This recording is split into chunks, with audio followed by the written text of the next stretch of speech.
السلام علیکم ناظرین، آج 20واں روزہ ہے اور 20ویں پارے کی تقریباً 166 آیات ہیں۔ اس میں سے سورہ عنکبوت کی آیت نمبر 29 کو ہم آپ کے سامنے آیت انقلاب کے طور پہ لے کے آئے ہیں۔ ٹیگ لائن اس کا مفہوم یہ ہے کہ بے حیائی کا منطقی انجام کیا ہوگا۔ اس وقت بے حیائی وہ صرف پاکستان اسلامی معاشرہ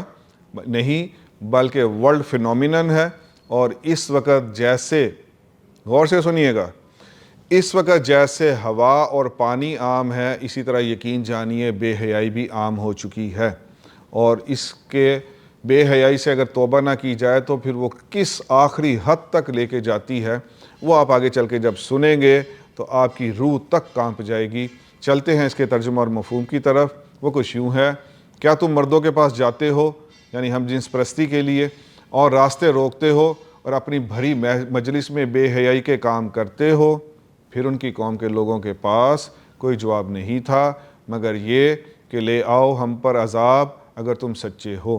اس میں سے ایک بہت بہت اہم جو لائن ہے کہ پھر ان کی قوم کے لوگوں کے پاس جواب نہیں تھا۔ اگر آپ اس کو سوچیں تو آپ آج کے معاشرے کے ساتھ اس کو ریلیٹ کریں تو آپ کو یقین جانیے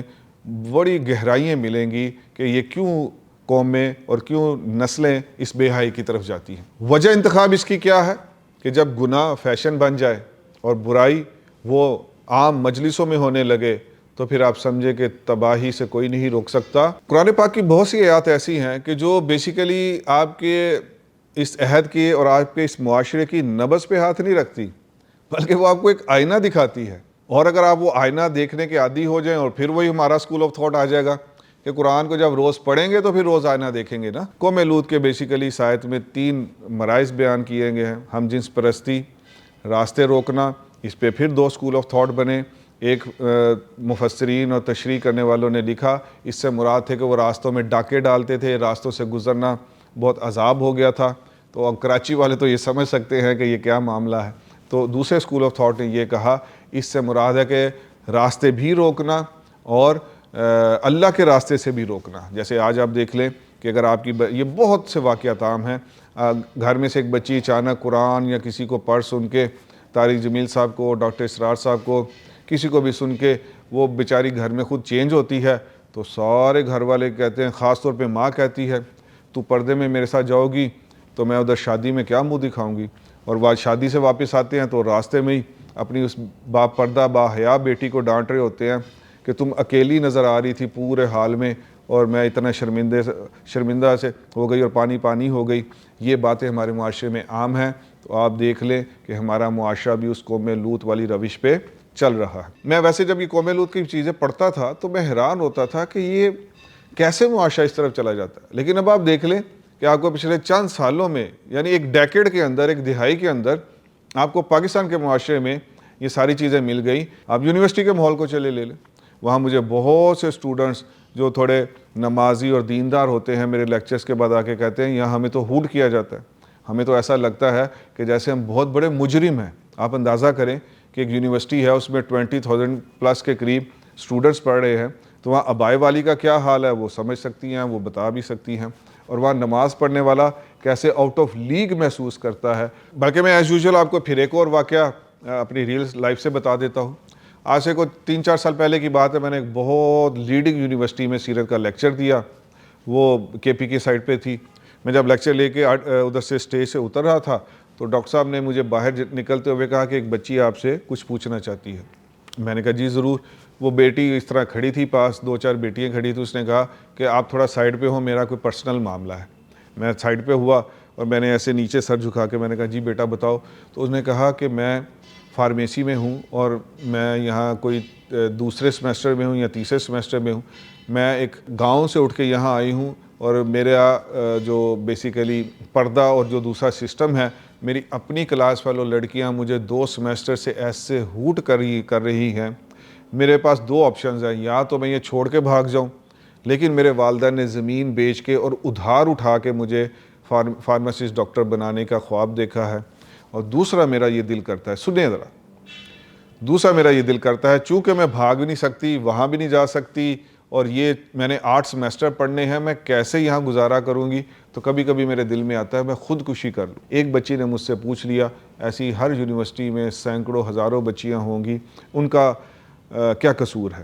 قوم لوط کا جو سب سے بڑا جرم تھا وہ یہ تھا کہ وہ جو گناہ کرتے تھے اس کا کھلا ارتکاب کرتے تھے۔ ایک مفسر نے اس کے اوپر بڑی خوبصورت بات لکھی، انہوں نے کہا کہ قوم لوط نے جو ارتکاب کیا وہ تو اس وقت دنیا ایک دوسرے سے کٹ آف ہوتی تھی تو وہ تو ان کی قوم تک ہی رہا، لیکن آج یورپ سے یہ بے حیائی اور کھلے عام بے حیائی کا یہ جو طوفان اٹھا، آج 203 ممالک میں کوئی ملک، کوئی معاشرہ ایسا نہیں ہے کہ جو اس سے محفوظ رہا ہو۔ وہاں وہ ایک قوم کا مسئلہ تھا، اب اس وقت وہ پوری دنیا کا مسئلہ بن چکا ہے۔ اور بڑی خوبصورت بات کسی اور نے بھی لکھی ہے، انہوں نے کہا کہ ان کے جو گناہ وہ اس وقت ان کے علاقے میں اور ان کے گلی محلے میں ہوتے تھے، آج وہی گناہ سکرین پہ ہو رہے ہیں۔ تو یہ سب سے اہم بات ہے، بار بار میری تیسری ایپیسوڈ ہے جس میں سکرین ٹائم اور سکرین سے منہ موڑنے کی ضرورت ہے۔ آپ نے قرآن سے تو منہ موڑا ہوا ہے، آپ نے سیرت سے تو منہ موڑا ہوا ہے،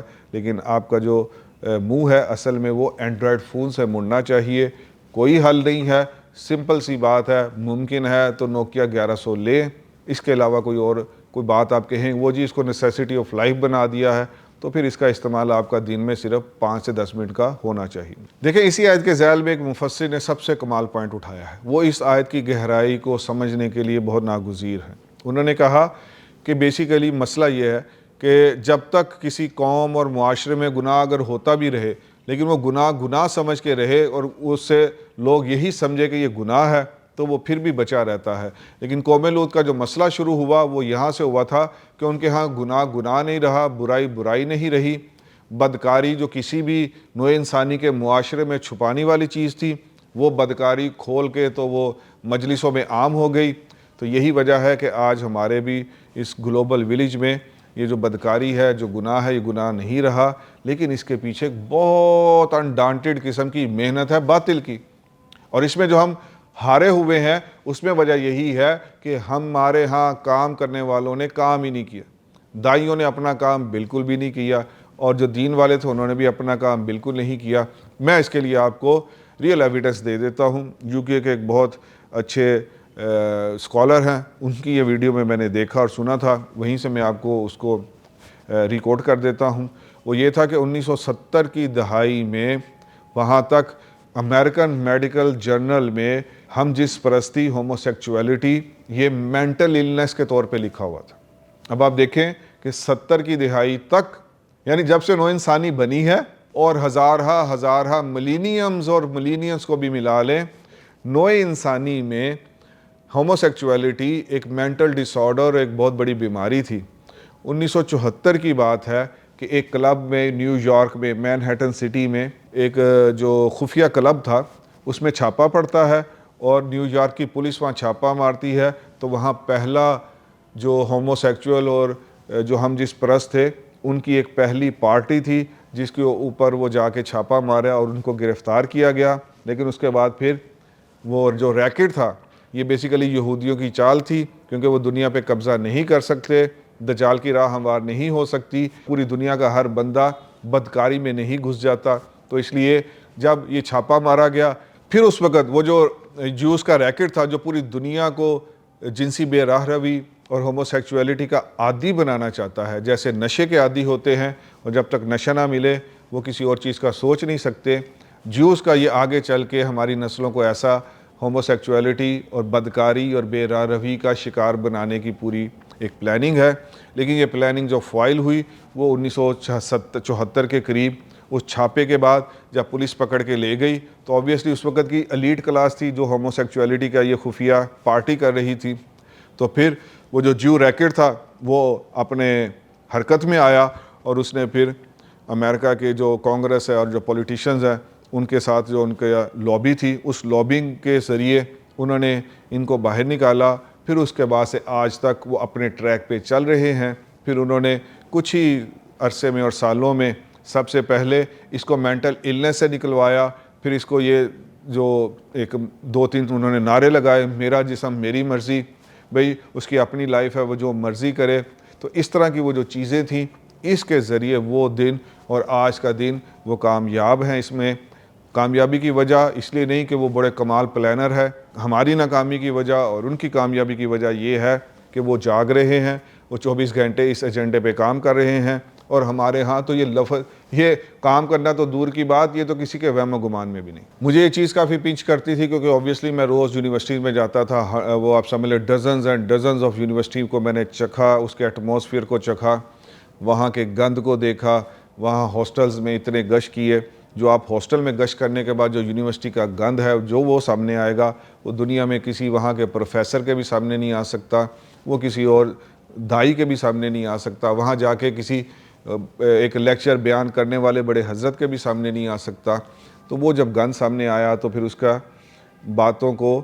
اس جگسا پزل کو جوڑنے میں اور ان کی محنت کو اور اپنی ناکامی کو دیکھنے کے لیے میں بڑے بڑے جو اسکالرس تھے ان سے میں کچھ سوالات لکھ کے لے جاتا اور سمجھتا تھا۔ میرے سب سے فیورٹ اسکالر پوسٹ ماڈرنزم کے ڈاکٹر خالد جامی صاحب، کراچی یونیورسٹی کے جو ریٹائرڈ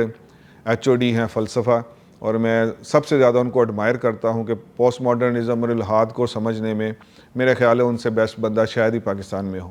میں نے ان کو جا کے یہ سوال پیش کیا کہ یہ ایسا کیوں ہے، تو ان کا ایک پمفلٹ بھی ہے اس کے اوپر، انہوں نے مجھے یہ بات خود بھی بتائی کراچی میں۔ انہوں نے کہا دیکھو بھائی، وہ جب کام کر رہے تھے تو ہم سوئے ہوئے تھے اور ہمارے لیے کام بہت آسان تھا۔ وہ کیسے؟ انہوں نے ایک پنجاب کے لاہور کے بہت بڑے فوٹوگرافر کی ایک بات کو نقل کیا جو غالباً انہوں نے اپنی کتاب میں بھی لکھی ہے اور یا شاید انہوں نے وہ نوائے وقت میں چھاپی تھی۔ اور وہ فوٹوگرافر صاحب لکھتے ہیں کہ مجھے ہائر کیا پنجاب یونیورسٹی نے کہ آپ ہمارے اینول جو ایک پروگرام ہے، سب سے بڑا پروگرام ہوتا ہے غالباً سپورٹس گالا ہوگا یا پھر ان کا جو بھی پروگرام ہوگا، تو انہوں نے کہا آپ وہاں آفیشیل فوٹوگرافر کے طور پہ آئیں اور آپ نے یہ فوٹوگرافی کرنی ہے، پورے ایونٹ کو کور کرنا ہے۔ اس کے بعد وہ لکھتے ہیں کہ مجھے بلایا گیا اور بٹھا دیا گیا، وہاں سیپریشن تھی اس وقت پنجاب یونیورسٹی میں۔ یہ ذرا بات سمجھنے کی ہے، اس آیت کے ذیل میں آپ کو سب کچھ سمجھ آ جائے گا۔ تو خواتین کے لیے علیحدہ ٹینٹ کے اندر جگہ تھی، ادھر کو مرد نہیں جاتا تھا، اور مردوں کے لیے علیحدہ ٹینٹ کی جگہ تھی۔ وہاں یہ فوٹوگرافر صاحب کہتے ہیں میں بیٹھا، پورا ایونٹ کور کیا، اور کافی دیر کے بعد مجھے کہا گیا اب آپ چلیے اور آپ نے خواتین والے ٹینٹ میں جا کے تو کور کرنا ہے۔ تو آگے انہوں نے بڑی مزیدار لائن لکھی، انہوں نے کہا کہ وہ جب میں وہاں گیا تو لڑکیوں نے دوڑ لگا دی اور انہوں نے کہا دیکھو مرد آ گیا کوئی اندر، وہ کب سے کام کر رہے ہیں اس کو دیکھنے کی ضرورت ہے، اور ہم کب سے سوئے ہوئے ہیں اس کو دیکھنے کی ضرورت ہے۔ کہ میں نے آپ کو بڑی زبردست ایک مثال بتائی 1980 کی دہائی میں آپ کی یونیورسٹی کا یہ واقعہ کیسا ہے، اور ہمیں وہاں سے اٹھا کر اور وہ کہاں تک لے آئے ہیں، اور اس سارے کے پیچھے قرآن سے تعلق توڑنا۔ اور آپ کہیں لوگوں کو قرآن جب روز پڑھیں گے، روز ریمائنڈر ہے، اور جیسے ہم نے کل بھی کہا تھا کہ یہ ریمائنڈر ہے، تو جب آپ روز پڑھیں گے تو پھر روز آپ کے سامنے مختلف قوموں کی روش آئے گی، پھر آپ اس روش سے توبہ تو کر سکتے ہیں، لیکن لوگوں کو قرآن کے ترجمے سے روک کے آپ نے جو خدمت کی ہے وہ آپ کے سامنے ہے۔ اب پھر ایک اور بہت اہم پوائنٹ ہے کہ نادی کا جو لفظ بولا گیا، یوز کیا گیا اس آیت کے اندر، اس کا ترجمہ بنتا ہے کلب۔ میں بہت حیران ہوا کہ دیکھیں، میں سمجھتا تھا کہ موسٹ ماڈرنائزڈ ورلڈ نے یہ کلبز اور ایسا کلچر پیش کیا ہے، لیکن قرآن بتا رہا ہے ہزاروں سال پہلے بھی یہ کلب قائم تھے، آج بھی وہی چیزیں قائم ہیں۔ تب بھی ہومو سیکچولیٹی تھی، آج بھی سر چڑھ کے وہ ہمارے اوپر طوفان مچا رہی ہے۔ وجہ کیا ہے؟ وجہ صرف یہ ہے کہ پیچھے تب بھی شیطان تھا، پیچھے آج بھی شیطان ہے۔ اب چلتے ہیں وہ جو میں نے شروع میں کہا تھا، ٹیگ لائن جو خلاصہ عرض کیا تھا کہ بے حیائی کا آخری انجام کیا ہوتا ہے، منطقی انجام کیا ہوتا ہے۔ یہ بھی کمال تشریحات مفسرین نے کی ہیں، میں وہ ایک ایک لائن چن کے آپ کے سامنے لایا ہوں۔ پہلی بات تو انہوں نے یہ کہی کہ بے حیائی پوری کی پوری بستی کو چاٹ گئی، کیونکہ اسی آیت میں آگے پھر اللہ پاک کہتے ہیں کہ اس بستی میں ایک گھر تھا، سوائے گھر کے باقی سارے وہ نبی کی مخالفت میں اور اس بے حیائی کے طوفان میں بہہ چکے تھے۔ تو پوری بستی کو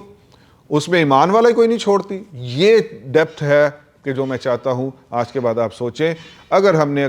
فی الوقت کام نہ کیا تو پھر ہمارے اپنے بچوں میں سے بھی کوئی نہیں بچے گا۔ تو بے حیائی کا پہلا منطقی انجام کہ پوری بستی سے ایمان چھین لیا اور چاٹ گئی، اور صرف ایک گھر کو ایماندار چھوڑا، اور اس میں بھی نبی کی بیوی وہ بھی شامل نہیں ہے۔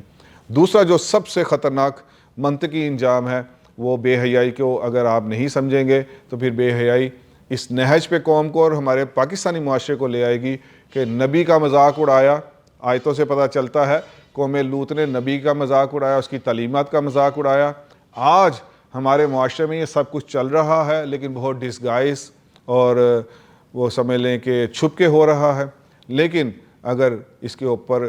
صحیح نہج سے کام نہ کیا گیا تو پھر بہت مشکل ہوگی. پھر آپ نعوذ